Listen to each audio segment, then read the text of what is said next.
सुनो जाना, ये सच्ची बात भी सुन लो। मेरी सोचों के कमरे में तुम्हारे याद के जुगनू बहुत बेजान लगते हैं। तुम पे नज़्म का लिखना, तुम्हें एक बज़्म का लिखना, वो अपने अज़्म का लिखना मुझे अब बोर करते हैं। मेरी सोचों के आंगन में मसाइल के कई बच्चे बहुत ही शोर करते हैं। तुम्हें तेज़ी से जाने जा भुलाता जा रहा हूँ, अब गुज़रे वक्त के कर्ज़े चुकाता जा रहा हूँ। मेरी माँ ने कई बरसों से जो ख्वाब देखा है, मुझे वो ख्वाब लाना है।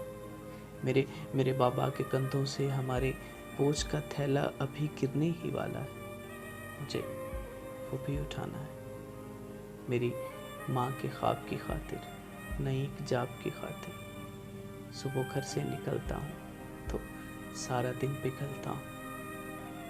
न तुम रहती हो सोचों में, न तेरा अक्स रहता है। वहाँ पर तो मसाइल का हमेशा रक्स रहता है।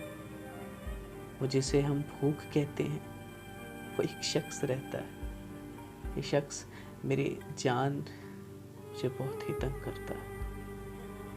मैं तुमको याद करता हूँ, तुम मुझसे जंग करता है। यही एक शख्स मेरी जान, यही एक शख्स मुझे सोने नहीं देता।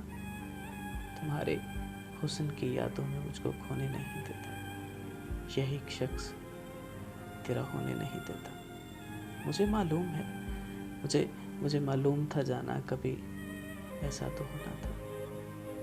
तुम्हें एक दिन तो खोना था, मुझे फिर खूब रोना था। कभी ऐसा तो होना था। सुनो जाना, कभी ऐसा तो होना था।